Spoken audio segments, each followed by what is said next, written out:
চাই, বিদ্যুৎ চাই। এই হচ্ছে তাদের হঠকারিতা। তাদের বন্ধু বান্ধব, তাদের সহকর্মীরাও তো সরকারের দায়িত্ব ছিল, তখন তারা কি করেছিল?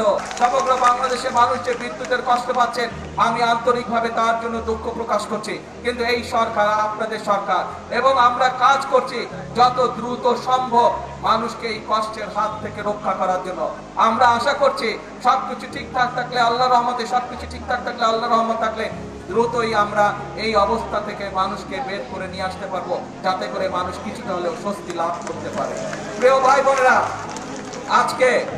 আজকে আমরা দেখছি ফ্যাসিবাদের সময় যেরকম আমরা দেখেছিলাম, যখন আপনাদের এখানকার আরেক প্রার্থী, আপনাদের এই এলাকা থেকে নির্বাচিত আরেক প্রধানমন্ত্রী দেশনেত্রী বেগম খালেদা জিয়া কে আপনারা 91 সালে নির্বাচিত করেছিলেন। উনি যখন 91 সালে দেশ পরিচালনার দায়িত্ব পেয়েছিল, তখন দেশ পরিচালনার দায়িত্ব পাওয়ার পরে আমরা দেখেছি এই ফ্যাসিবাদকে এই দেশের মানুষ এই দেশ থেকে বিতাড়িত করে দিয়েছে। সেই ফ্যাসিবাদ বলেছিল 1 মিনিটের জন্য বিএনপি সরকারকে শান্তিতে থাকতে দেব না, সেই 91 সালে বলেছিল। এবং তারা বিভিন্ন অরাজকতা সৃষ্টি করে সেদিন চেষ্টা করেছিল সরকারকে ব্যর্থ করে দেওয়ার জন্য, কিন্তু 91 সালেও বাংলাদেশের মানুষের সমর্থন ছিল বিএনপির পাশে, সেই জন্য সরকারকে তারা ব্যর্থ করতে পারেনি। প্রিয় ভাই বোনেরা, একই রকম আওয়াজ ইদানিং আবার আরো কিছু রাজনৈতিক দলের কাছ থেকে শোনা যাচ্ছে, সেই শব্দ পাওয়া যাচ্ছে। আমরা দুদিন আগে দেখলাম একটি রাজনৈতিক দলের কিছু সদস্যরা প্রতিবাদ করছে গ্যাস দে, বিদ্যুৎ দে। হারিকেন সামনে নিয়ে বসে আছে, দেখেছেন ছবিটা? পিছনে কিন্তু এরকম ফ্যান চলছে, তাদের পিছনে ফ্যানের বাতাস খাচ্ছে, আর সামনে বলছে বিদ্যুৎ চাই, বিদ্যুৎ চাই। এই হচ্ছে তাদের হঠকারিতা। ছবিটা ভালো করে দেখেন, পিছনে ফ্যান ঘুরছে, ফ্যানের বাতাস খাচ্ছে, আর এইদিকে কেরোসিনবিহীন হারিকেন নিয়ে বলছে যে বিদ্যুৎ দে, বিদ্যুৎ দে। প্রিয় ভাই বোনেরা, এই হচ্ছে তারা, তাদের বন্ধু বান্ধব, তাদের সহকর্মীরাও তো সরকারের দায়িত্ব ছিল, তখন তারা কি করেছিল? এই যে হওয়ার কথা ছিল গ্যাসের জন্য, এই জাহাজের পারমিশন তো তারাই ক্যান্সেল করে দিয়েছিল, তাদেরই সরকার ক্যান্সেল করে দিয়েছিল। এখন আবার আমাদেরকে নতুন করে সবকিছু ভালো করে দেখে শুনে আমাদেরকে নতুন করে করতে হচ্ছে। ইনশাল্লাহ আমরা আশা করি এই তৃতীয় জাহাজটি চলে আসলে গ্যাসের সমস্যার সমাধান অনেকাংশে কমে যাবে। তবে এর জন্য অবশ্যই আমাদেরকে ধৈর্য ধারণ করতে হবে, দেশবাসীকে ধৈর্য ধারণ করতে হবে, কারণ এই জাহাজগুলো বানাতে যথেষ্ট সময় প্রয়োজন হয়, এবং যে কোনো জায়গায় এই জাহাজগুলো বানায় না, পৃথিবীর নির্দিষ্ট কয়েকটি দেশে এই জাহাজগুলো তৈরি করে, অনেক দামি জাহাজ এগুলো। আমরা চেষ্টা করছি, আমরা কথা বলেছি, আমরা চাইনিজদের সাথে কথা বলেছি, তারা দ্রুততার সাথে চেষ্টা করছে এই জাহাজ তৈরি করে নিয়ে আসতে পারে বাংলাদেশে।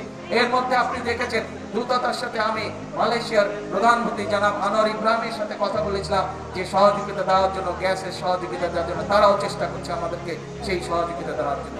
প্রিয় ভাই বোনেরা, আরেকটি দলের নেতাকে দেখলাম যে উনি কোথায় জানি গিয়েছেন এবং বক্তব্য দিচ্ছেন, তাকে বলে মানুষ শুধু ধরে যে গ্যাস দেন, গ্যাস দেন, গ্যাস নাই, গ্যাস নাই। হ্যাঁ, আমরা তো অস্বীকার করছি না যে গ্যাসের সমস্যা আছে, তবে তার উদ্দেশ্যে আমি বলতে চাই, সেই নেতাদের উদ্দেশ্যেও আমি বলতে চাই যারা মঞ্চে বসে পিছনে ফ্যানের বাতাস খেয়েছে, সামনে হারিকেন রেখেছে, সবার উদ্দেশ্যে বলতে চাই, বিএনপি জনগণের কাছে জন্য কাজ করছে। বিএনপির পরিকল্পনা রয়েছে জনগণের জন্য, কিভাবে আমরা জনগণের এই জ্বালানি সমস্যার সমাধান করব। ইনশাল্লাহ আগামী এই যে সংসদ 27 তারিখে শুরু হবে, এই সংসদে আমরা সংসদের মধ্যেই আমরা বাংলাদেশের জনগণের সামনে উপস্থাপন করব আগামী 10 বছর আমরা কিভাবে এই দেশের মানুষের জন্য জ্বালানি সমস্যার সমাধান করব, সেই পরিকল্পনা। আজকে এই সকল রাজনৈতিক দলকে পরিষ্কারভাবে আমি বলতে চাই, আপনারা যদি মনে করেন অতই জনগণের প্রতি আপনাদের দায়িত্ব আছে, তাহলে আপনাদের পরিকল্পনা নিয়ে আসুন জনগণের সামনে। আপনাদের পরিকল্পনা যদি আগামী 3 মাসের মধ্যে সমস্যার সমাধান করে দিতে পারে, তাহলে আমি আপনাদের পরিকল্পনায় গ্রহণ করব। তাদের প্রতি আমি চ্যালেঞ্জ ছুড়ে দিলাম, যেই বিদ্যুতের সমস্যা রয়েছে, যেই গ্যাসের সমস্যা রয়েছে, সেইটি সমাধানের জন্য তারা যদি সরকার থেকে ভালো কোনো পরিকল্পনা নিয়ে আসতে পারে, যে পরিকল্পনা আগামী 3 মাসের মধ্যে, বাদ দেন 3 মাস, আরো 3 মাস আমি তাদেরকে দিলাম, যদি 6 মাসের মধ্যে তারা সমস্যার সমাধান করতে পারে, তাহলে তাদের প্রত্যেকটি পরিকল্পনা আমরা বাস্তবায়ন করব। আর যদি তারা শুধুমাত্র জনগণকে বিভ্রান্ত করার জন্য, দেশকে বিভ্রান্ত করার জন্য এইসব কথা তারা বলে থাকে, তাহলে অবশ্যই তাদেরকে জনগণের কাছে ক্ষমা চাইতে হবে।